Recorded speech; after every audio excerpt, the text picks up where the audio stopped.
नमस्कार प्यारे मित्रों, वेदना चैनल में आपका स्वागत है। सुबह का वक्त था।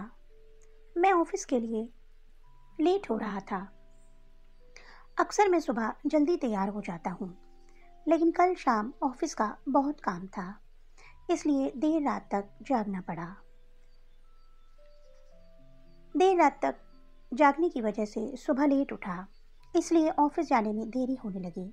मैंने बाथरूम में घुसते हुए पत्नी को आवाज़ लगाई कि वह मेरे कपड़े तैयार रखें। मैंने बाथरूम में ज़्यादा समय नहीं लगाया और जल्दी से नहाने के बाद बाहर आ गया। मैंने अपने बिस्तर पर देखा तो वहाँ कपड़े नदारद थे। मैंने गुस्से के स्वर में फिर से पत्नी को आवाज़ लगाई। शायद वह किचन में थी, मेरे लिए खाना तैयार कर रही होगी, इसीलिए उसको मेरी आवाज़ नहीं सुनाई पड़ी, या फिर कुकर की उठती तेज सीटी में मेरी आवाज़ दब गई होगी। इस बार मैंने गुस्से के साथ और तेज आवाज़ लगाई, लेकिन किचन से बड़े प्यार से रिप्लाई आया, आई। मेरा गुस्सा अपने चरम पर था। मुझे ऑफिस के लिए लेट हो रहा था। मैं अंदर से बुरी तरह झल्लाया हुआ था। तभी पत्नी कमरे में आ जाती है और वह सीधे अलमारी की तरफ बढ़ जाती है। मेरे मन में सवाल आया कि क्या उसने मेरी आवाज़ को सुना था या फिर सुनकर अनसुना कर दिया था। फिलहाल जो भी कुछ हो, वह मेरी तरफ देखते हुए कपड़े बिस्तर पर रख देती है और वहाँ से जाने को होती है।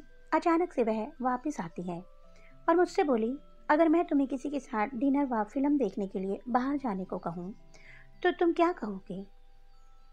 उसके पूछने का अंदाज थोड़ा अलग था। मैं समझ नहीं पा रहा था कि आखिर वह किसकी बात कर रही है और क्यों। शायद मैं जवाब देने के लिए तैयार था। मैं बोला, मैं समझूंगा कि अब तुम्हें मुझसे प्यार नहीं करती। शायद उसने गुस्से अथवा प्यार में मेरी तरफ देखा, लेकिन फिर अगले ही पल अपने होठों पर हल्की सी आती हुई मुस्कान को दबाते हुए बोली, मैं आपसे प्यार करती हूँ, लेकिन यह औरत भी आपसे बेपनाह प्यार करती है, शायद मुझसे भी ज़्यादा, और आपके साथ कुछ समय बिताना चाहती है। मुझे पत्नी के मुंह से इस सवाल की उम्मीद नहीं थी। मेरे मन में एक सेकंड में हजारों सवाल ऊपर नीचे होने लगे। आखिर किस औरत की बात कर रही है और किससे मिलवाना चाहती है? ऐसे हजारों सवालों के साथ मेरा मन मुझे खूब घेर रहा था।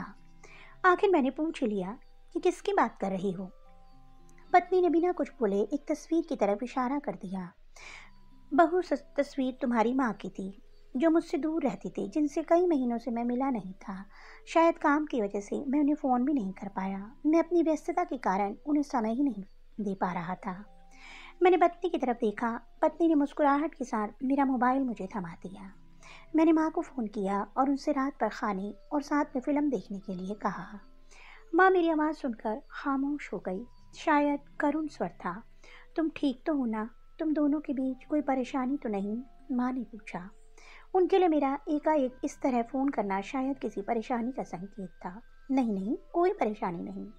बस मैंने सोचा था कि आपके साथ बाहर जाना एक सुखद एहसास होगा। मैंने जवाब दिया और कहा, बस हम दोनों ही चलेंगे। उन्होंने इस बारे में एक पल के लिए सोचा और फिर कहा, ठीक है। शुक्रवार की शाम को जब मैं उनके घर पहुंचा तो वह मेरा इंतजार कर रही थी। मुझे देखकर उनका चेहरा खुशी से चमक उठा, जैसे वर्षों से कोई दौलत अकस्मात उन्हें मिल गई हो। मैंने माँ के पैर छुए और उन्हें गाड़ी की तरफ ले जाने लगा। वह बार बार मेरी तरफ देखकर हल्के हल्के मुस्कुराकर गाड़ी की तरफ बढ़ रही थी। कार में माँ ने बताया कि उन्होंने अपनी एक दोस्त को बेटे के साथ खाने के लिए बाहर जाने की बात बताई है। वह काफ़ी प्रभावित थी। फिलहाल हम माँ के पसंद वाले रेस्टोरेंट तक पहुँच चुके थे, जो कि दिखने में अब भी अच्छा और आरामदायक था। अंदर जाकर हम दोनों एक कुर्सी पर बैठ गए। मैंने पास रखे मेनू को उठाया और पढ़ने लगा। एकाएक मेरी निगाह माँ पर पड़ी। वह अभी मुझे देख रही थी, लेकिन इस बार वह मुस्कान गायब थी। वह उदास दिख रही थी। शायद मैंने मेनू पढ़ने में तो ज़्यादा समय नहीं लगा दिया। मैंने मेनू को साइड पर रख दिया। मैंने माँ से खाने के लिए पूछा। उन्होंने मेनू की तरफ इशारा करके मुझसे कहा, तुझे याद है जब तू छोटा था और हमारे साथ बाहर खाने आता था, मैं भी तेरे लिए इसी तरह मेनू गौर से देखती और तेरे लिए अच्छा सा खाना ऑर्डर करती थी जो तुझको पसंद था। लेकिन अब वक्त बदल गया है, महंगाई भी बहुत हो गई है। तू शायद मेनू में कुछ नया देख रहा हो। माँ का जवाब सुनकर मेरी आंखों से आंसू निकलने लगे थे, लेकिन मैंने खुद को संभाला और कहा, माँ, इस बार मैं आपके लिए मेनू पढ़ना चाहता हूँ। इसके बाद मैंने एक बढ़िया सी डिश माँ के लिए ऑर्डर की।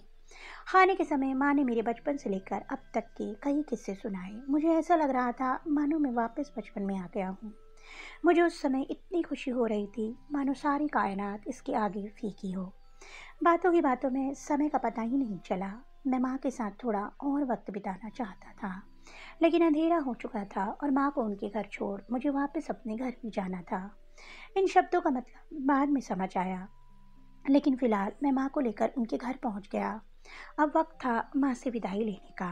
माँ ने एक उम्मीद के साथ मेरी तरफ देखा और कहा कि अगली बार मैं उन्हें बिल का पेमेंट करने दूँ तो वो मेरे साथ दोबारा डिनर के लिए आना चाहेंगी।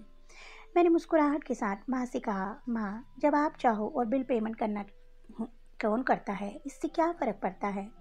माँ ने मेरी तरफ देखा और मुस्कुराहट के साथ कहा कि फ़र्क पड़ता है और अगली बार बिल वो ही पे करेंगी। इसके बाद मैंने माँ से विदाई ली और अपने घर की तरफ चल दिया। घर पहुंचकर देखा तो पत्नी मेरा इंतजार कर रही थी।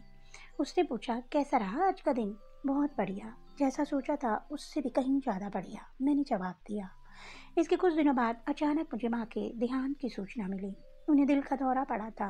वह अचानक से हुआ कि मैं कुछ समझ ही नहीं पा रहा था। मैंने माँ के लिए कुछ भी तो नहीं किया था। मैं वापस उनके साथ समय बिताना चाहता था, लेकिन अफसोस अपने व्यस्त समय की वजह से मैं माँ के लिए समय नहीं निकाल पाया।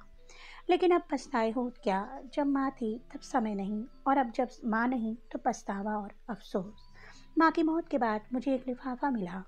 उस लिफाफे में उसी रेस्टोरेंट की एडवांस पेमेंट की रसीद के साथ माँ का खत था, जिसमें माँ ने लिखा था, मेरे बेटे, मुझे पता नहीं कि मैं तुम्हारे साथ दोबारा डिनर पर जा पाऊंगी या नहीं, इसलिए मैंने 2 लोगों के खाने की अनुमति बिल का एडवांस पेमेंट कर दिया है। अगर मैं नहीं जा पाऊँ तो तुम अपनी पत्नी के साथ भोजन करने जरूर जाना।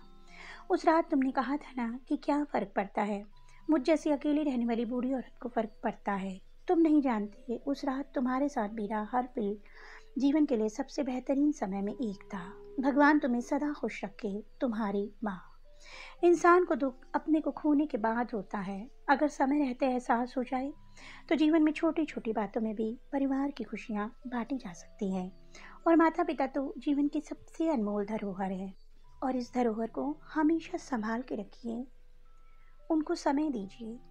तो दोस्तों, आपको मेरी कहानी कैसी लगी कमेंट बॉक्स में अवश्य बताइएगा।